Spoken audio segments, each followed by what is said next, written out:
He's someone you don't like even from the beginning. Some of those villains have charms. Like, you like Ursula in the beginning. She makes you think like, oh, she's gonna help Ariel, even though she's purple with 8 legs. Today, we're gonna do our rankings of Disney villains. Now, here's the thing. The ranking is going to be of Disney villains from the animated movies, okay? So we're not doing Pixar, we're not doing Frozen, we're not doing none of that. I just picked the sort of most classic Disney films, animated, hand-drawn from like 1939 through like whenever The Princess and the Frog was, so like 2005 or something. That's what we're sticking to, okay? And I'll be a lot tougher since everyone in the comments think, you know what, you can't win. If I put someone in A and they're not an S, then they're mad and this person's mad, but that person thinks it's right, this person thinks they're too high, and this, so I'm like, okay, well, all these people are great, and like, well, now they're too great. I look tired because I am, say it with me, jet lag.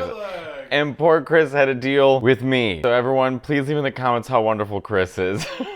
Oh, by the way, we've added a show in Toronto, so if you're in Toronto March 20th, we've added a show, get tickets now. And if you're in the tri-state area in New York City, Radio City, April 5th, the tickets are going fast. Go to MateoLaneComedy.com and you can get a copy of my book, Your Pasta Sucks, which comes out April 1st. Okay, so we're gonna go over all the Disney villains. So first, let's start with the original Disney villain-ish. It's the Queen from Snow White. Okay, I have to be tougher this time. I have to be tougher.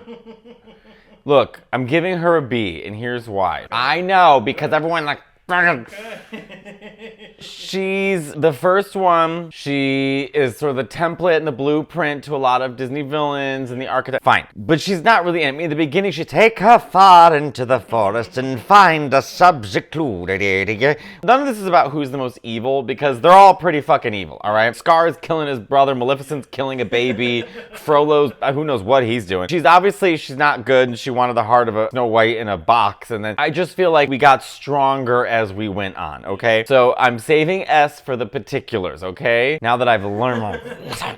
So, okay, so I'm giving her a B. She also did the first transformation, so that started the Maleficents and the Jafars and anyone who has some sort of magical power to them. And I love her whole, like, one of her recipes. I like the laugh. She goes, "To age my voice, an old hag's cackle. Ah, hee, ha, ha, ha, ha." Yeah, people were scared of the old lady, but then in real life, I'm like, well, she's just kind of old. Like, she's not really that scary. Also, what was her plan? You know, she's not a very smart villain. If she could make herself old, then just make yourself the most beautiful. Or just do a spell where, like, Snow White has, like, an extra leg hanging out of her head. The amount of lengths she went to, you're just kind of an idiot, to be honest with you. Also, no one else was in that kingdom. There's, like, a giant castle. You know that they couldn't draw men very well. That's why they didn't have a lot of the prints in the movie. I think a lot of the movie was rotoscoped. And for those who don't know, rotoscoping is when people act out the scene and then the animators trace over it. So they had a lot of rotoscoping. They used a lot of rotoscoping in a lot of the old Disney movies. This movie in particular, and I guess one thing that the artists were saying is that it's in particular very difficult to draw a convincing man. I mean, even the man had like red lip in the movie. Like, it were just such a, yeah, the movie itself was pretty average. I mean, it was full of like a lot of gags and stuff. Like the dwarves were sort of there just like to kind of do the old Disney trope gags, but it was the first full-length animated film. It was in color and it was a huge hit. The Queen, she represents a lot of the great Disney villains, but I'm giving her a B. Let's go for someone more fun, but not really that popular. Madame Mim, so it's from The Sword and the Stone. I wouldn't really put her as a villain. I mean, she's the most villain-esque. That movie doesn't really have a villain. Everyone's kind of a piece of shit, except for the wizard, Merlin, and King Arthur, Wart. But she's fun. She's definitely a fun. She get Madame Mim.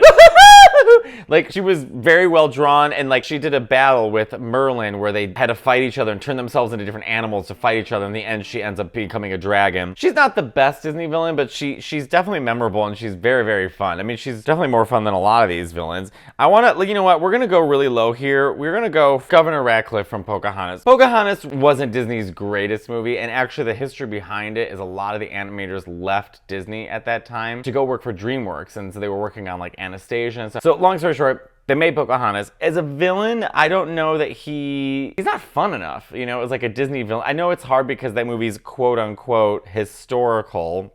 Okay. But it's just not, they have to bring it. They are really the show. I mean, a Disney villain is supposed to be, I mean, that's what all the gay kids loved, was the Disney villain, right? The sort of other, the queer-coded other. And that line, we'd already had Jafar, we'd already had Gaston, we'd already had Scarr. So there was a lot to live up to. And the song, "See How I Glitter," it wasn't, he's not my favorite villain. Okay, let's go to a great villain. I'm gonna put Lady Tremaine from Cinderella at an A. Not just because she's voiced by Eleanor Audley, who also voiced Maleficent, who's my favorite Disney villain of all time, one of my favorite characters of all time, who was designed by Mark Davis. Lady Tremaine was not. I think Ollie Johnson or Frank Thomas designed Lady Tremaine. However, she's a great villain because she's very, very subtle, very, very memorable, and she's in the movie a lot, and she's the whole plot, essentially. I mean, obviously Cinderella, but even in the very first scene where you see her, Cinderella's like, now please hold your tongue. Now. She's like pouring her tea. There's a large carpet in the window. Clean it. She's just a great villain. She's another villain that didn't have any powers, but had a lot of power to her. One of my favorite lines, actually, which is like a really funny line that I don't think a lot of people pick up on, is at the very end when Cinderella's coming down the stairs. The guy who works for the prince, or the king, whoever that guy was, they're trying to distract him, and then so she goes, yes, she's just an imaginative child. That movie's a good movie. So I put her in an A. I think she's got great moments. She's a great villain because you really hate her. That's the thing, is you really, really hate her. You hate her honestly more than you hate the Queen in Snow White. So I'm putting her there. Let's also move to an A. We're doing Scarr. Now, I have a joke about Scarr, that Scarr is a homosexual, and the song Be Prepared is about douching. I mean, even the hyenas walk differently. Scarr goes into an A because Scar's everything you want in a Disney villain. Number one, he's gay. Number two, he has a goal. His purpose is, I want the crown. And he goes for it. I mean, he's not like sidestepping anything. He absolutely goes for it. And the drama with the green smoke all around him and the hyenas, and then they turn on him. And so I would say, just for his flamboyancy, and he's smart. He's a smart villain. And he's also tricking Simba. What does he say? He's like, an elephant graveyard. Oh, whoopsie. Like, he knew what he was doing. Okay, let's go to Yzma. I'm also putting Yzma at an A. Talk about a fucking... Now, this movie was not a huge success, The Emperor's New Groove, but for those who know it and love it, love it. I think a lot of people do Croc. What was his name? Like, oh, Yzma. Yeah. Oh, yeah. It's pretty good, right? Really good. What's one of his lines? Let me see if I can say it. I remember laughing out loud watching that movie for the first time when she was falling down the hill and like ended up like in a chicken suit and... what am I gonna do? I know.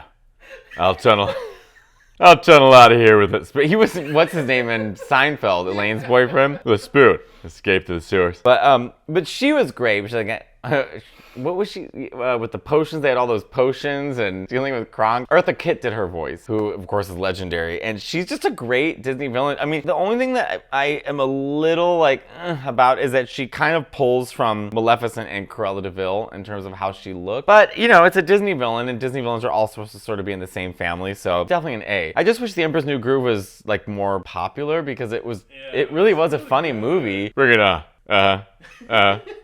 I forgot that I can do a Kronk impression. He's sort of the Jennifer Coolidge for straight men, you know what I mean? Oh my God. All right, let's move into S tier. We haven't had any yet. Obviously, Ursula is S tier. Ursula, who was designed after Divine, the drag queen, who was in all John Waters movies and Pink Flamingos and Hairspray. It also was originally Pat Carroll did her voice, but it was originally supposed to be voiced by Bea Arthur, who would have made a great Ursula. I mean, very similar cadence to Pat Carroll, but she was great. I mean, she did amazing things with Ursula. The one thing I love about Ursula is that she looks scarier than she is, but she's just a fun villain. She's got a great song, Poor Unfortunate Soul.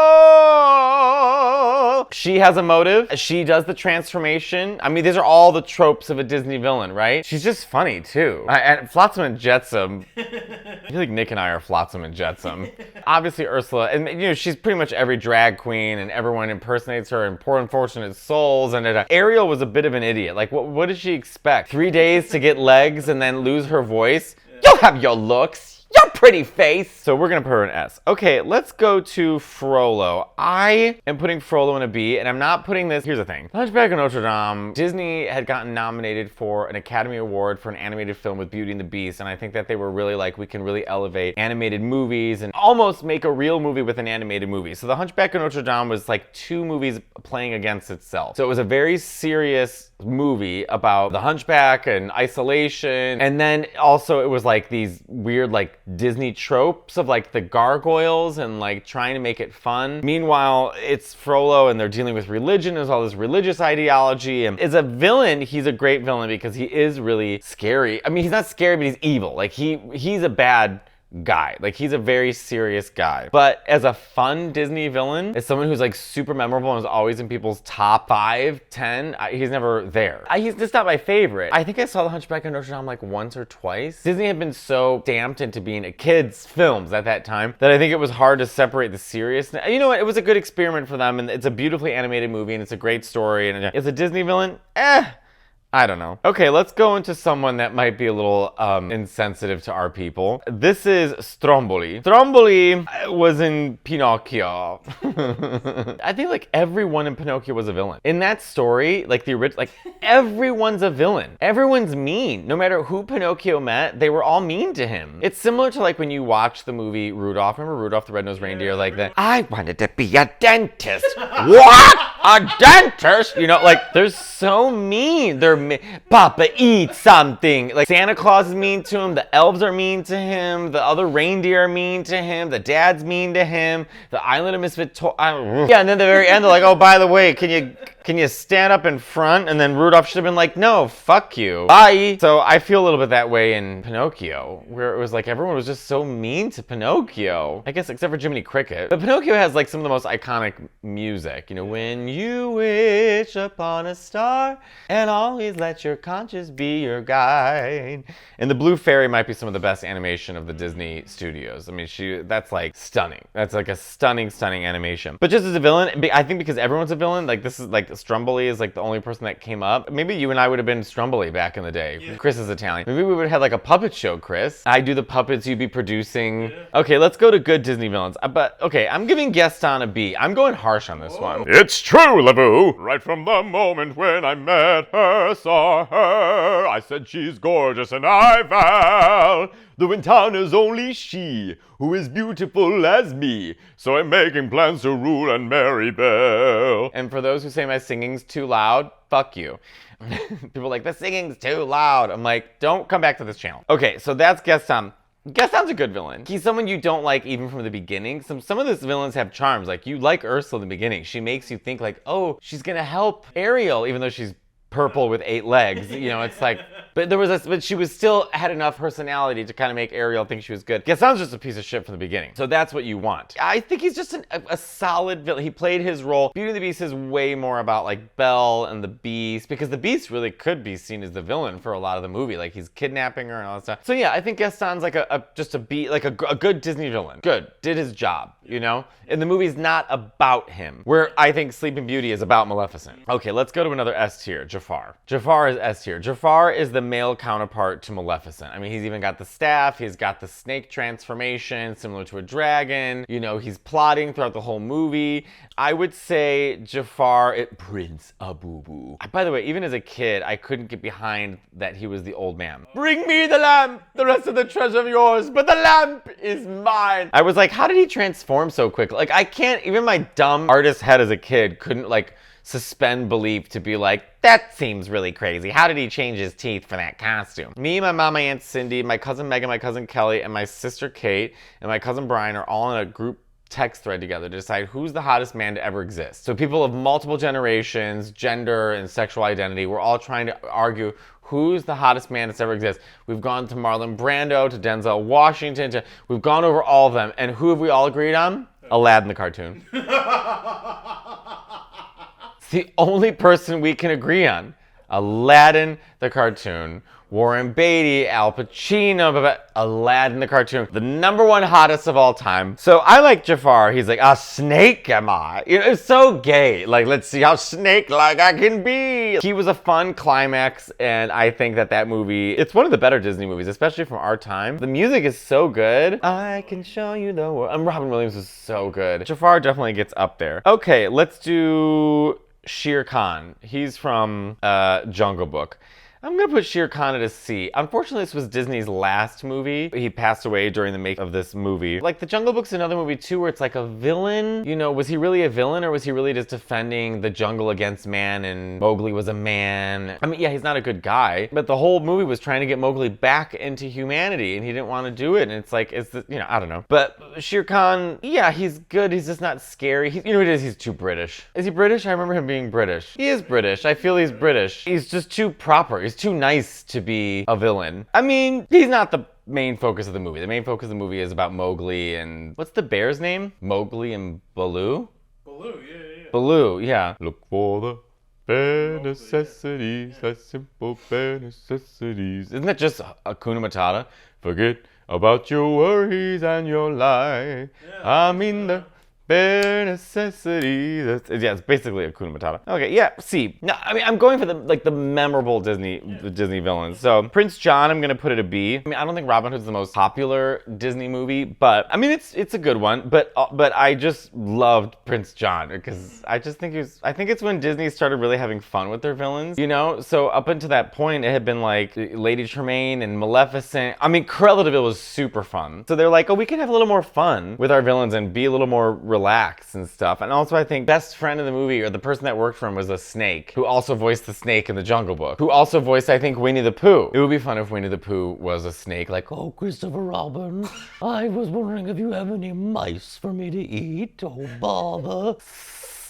Okay, so we're gonna go to the Horned King. Now, the Horned King, I'm gonna put the Horned King at a B, not just because people probably don't even know what the Horned King's from. It's from the Black Cauldron. The Black Cauldron was a movie made in the 80s where it really was like a teetering point for the Disney animation studios, where they invested all this money into this movie, The Black Cauldron. It was not a hit, and the Disney studios almost went under. Then they made The Little Mermaid, and it started the new revolution of the renaissance of the Disney films. So we're thinking Aladdin and Lion King and Beauty and the Beast and Hercules and all that stuff. So it was The Little Mermaid that saved the Disney studios in a lot of ways. So the Horned King, you know, he was a great villain, but it wasn't the most inspired villain. I mean, he was exactly that. He's a skull with horns. He was trying to resurrect a dead army with the Black Cauldron and do this spell. The movie itself is pretty average. I mean, it felt very 80s-esque. It's not one of the better Disney movies, but there's a lot of good things to it. But the Horned King himself is quite scary. I mean, he kind of just like, you know, like that kind of, but the ending, the climax doesn't really like hit you, and he raises this dead army and then eventually he dies. So not the greatest Disney villain, but he definitely has enough to him where it's like,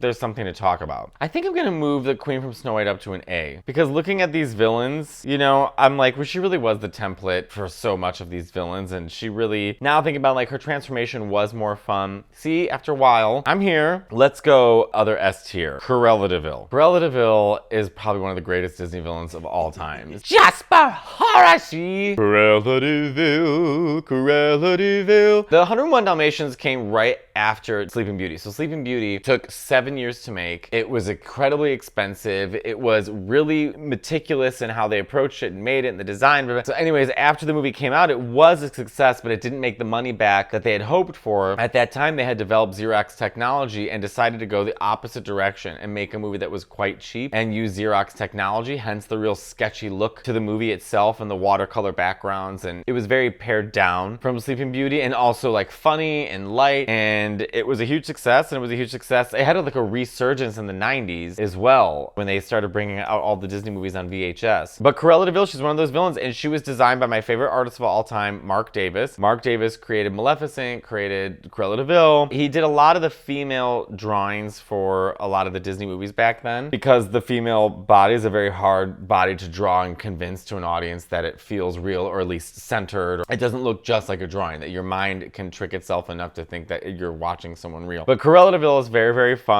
And the idea of kids enjoying a woman who wants to murder puppies and wear them as a coat and celebrate her, that shows how good of a character she is. So I put her at S tier. She's definitely S tier. I'm not putting too many S tiers this time. Okay, so we're gonna go with So Bambi's not the villain, but the villain in Bambi was the idea of man. So I just told Chris, I said, just put Bambi down there. So for those watching, it looks like Bambi's a villain. Like somehow we've convinced ourselves that the antagonist of Bambi the movie is Bambi himself. Bambi is the problem. And that's what I'd like to say right now and here. Bambi is the issue. Although I conceptually agree that man is the problem. As a Disney villain, not enough. Bambi's a beautifully drawn movie. I just remember the mom always being like, don't go into the meadow. And then like the mom went into the meadow and she died. God, all these movies back then, it just felt like every Disney movie back then was like, there's something sad happening to a parent. Ugh. Let's go to one of my more favorite Disney movies, but also just not like a crazy villain, is Shan Yu for the Huns. So, I mean, I don't know how historically accurate Mulan is. My guess is if it's a Disney movie, it's not that historically accurate. I think she was more of a legend. The movie Mulan itself, the animated movie, is more so about the internal struggles of this girl trying to prove to her family that she has self-worth, and because she just never fit into the like idea of the femme world. And I like Mulan. There's a lot of queerness sprinkled into the movie about like identity and gender and what that representation means by clothing and, you know, concealing an identity. And then of course it has that great song for "Who is that girl I see staring straight?" Although the best song in Mulan would be "This is what you give me to work with. Well, honey,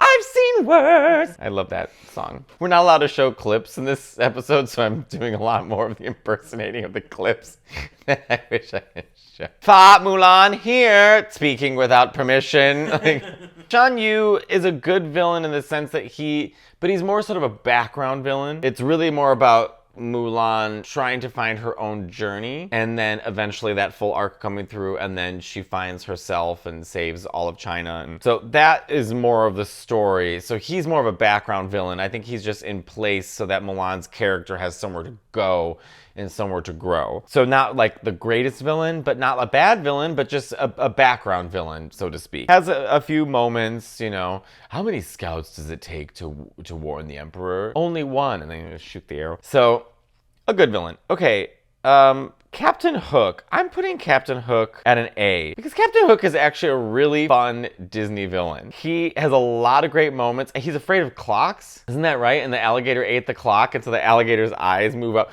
Like, he was kind of one of the first villains, I guess, yeah, that wasn't taken so seriously. I like Captain Hook. I'm trying to think of all the Captain Hook. You know what I'm thinking about is the movie Hook with Robin Williams and Rufio. Rufio was my first crush. Really? Yes, when I was like 6, Rufio was it for me. Fully my first crush. I'm at that stage. For those watching at home, poor Chris. This is me sitting on the couch as Chris was getting ready. I'm at that stage of loopiness. No, we got to keep this in. The audience has to know my journey. We have 5 left. So Chernabog, I'm going to be honest here. I'm going to give him a C only because we classify this guy as a villain, but he's not doing anything villain-esque. He's like playing with the dead on a mountain. To be honest, he's minding his own business. I mean, is he a bad guy, or is that just what he does? He's playing with the dead. I mean, is he the devil? I guess if he's the devil, I should bump him up at least to a B. He's not like a fun Disney villain. He's not like, there's no arc or story. I think it made sense for Fantasia in the sense that Fantasia was just like interpreting music into like an animated something. So I'll just, I'll give him a C. I like him. I think he's interesting looking, but is he a villain? Another fun villain, I'm gonna go with the Queen of Hearts. She's not really in Alice in Wonderland. Alice in Wonderland was one of those movies when I was little that I liked, but I never loved. I always felt uncomfortable watching that movie. There was so many weird things happening, and I think I was an anxious child, and so I was anxious for Alice. I wanted her to get out of there, and I didn't like that thing not making sense. Like, I could never enjoy the journey of Alice in Wonderland. I was too anxious, like, is she gonna get home? Also, another movie that's such a 90s movie, but The Brave Little Toaster. Oh my god. Right? Not so brave. That was my cousin's favorite movie, and like, you gotta watch The Brave Toaster. So we watched The Brave Little Toaster, and I was like, this Brave Little Toaster kind of is a piece of shit. Anyways, the Queen of Hearts is really fun. I like her like little bitchy husband. You know what I mean? Like, oh, I almost piglet, but she was fun. Painting the roses red, they're painting the roses red. So this is Dr. Facilier from Princess and the Frog. Yeah, I might give him a C because I don't remember him the Princess and the Frog was more so again about her journey with the prince, right? And he was a sort of a background villain. Like, I think the shadows were running after them, or like he had like a deal with the devil or the voodoo villains, or all that to say is I actually think the music from The Princess and the Frog is some of the best. You gotta dig a little deeper, and well, I'm almost there. All the New Orleans music. New Orleans, by the way, one of the best cities in the world. I love New Orleans. I like it because it's all about New Orleans, the voodoo vibe and the swamp and the music but as a villain, is he like that great of a villain? I think he's just kind of there. He's not even that interesting looking. I mean, they could have given him like a cloak or something. Okay, Madame Medusa. I'm also gonna put her at a C. She was one of those villains, and I like the Rescuers. I actually like the Rescuers Down Under better because I just watched it as a kid. Also, I looked like that kid. I had blonde hair and brown eyes. We should put a picture up of me as a kid. But I think her whole thing was just like making the kid look for diamonds. Feels a little rough. Okay, now for the best villain of all time. Number 1, S, best villain of all time, Maleficent. I'm not discussing the Angelina Jolie version. Maleficent, the amount of drawings I have as a kid that I did of Maleficent, the amount of flip books, the amount of drawings, the amount of paintings. My cousins had a camcorder. I would take a ream of paper and do the animation of Maleficent turning into the dragon, and then put the camcorder and then hold the paper on the wall and then click it. So then do the next one, click it, next one, click it. So that way you would watch it animate itself.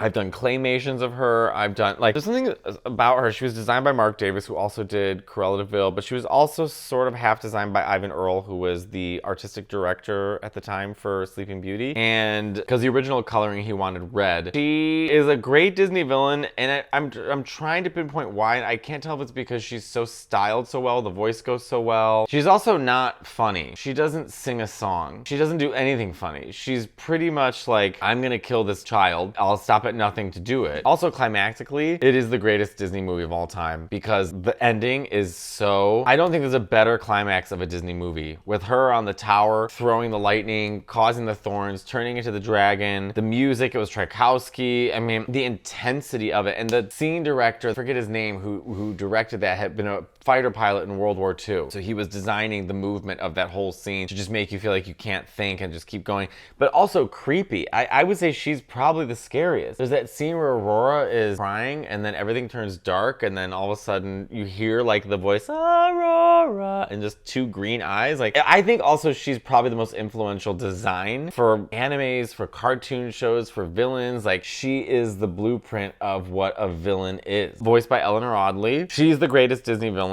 And she's probably one of the best villains of all time. I mean, I love her. I'm obsessed with her. I told on Stavros' podcast, my Aunt Cindy bought me a glass figurine of Maleficent. They didn't have any kind of action, but they did have a glass figurine of Maleficent. So I got that in the first grade. In first grade? First grade. Wow. And then... Who gave you that out of curiosity? My Aunt Cindy. Cindy, who knew what was up. Yeah, there's no way.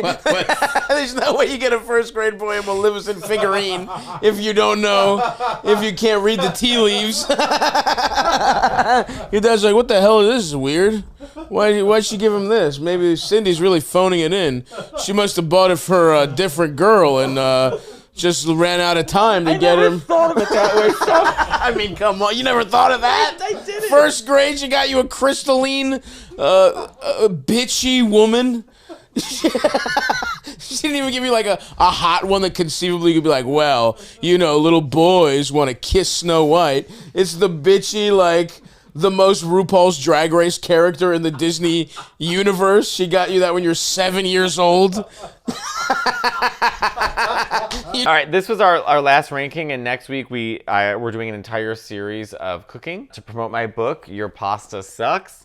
So we have a bunch of cooking videos with guests, other comedians coming up. I'm on tour, MateoLaneComedy.com. If you want to pre-order my book, also MateoLaneComedy.com. See you soon, Toronto. See you soon, Radio City. And yeah, we'll see you guys soon.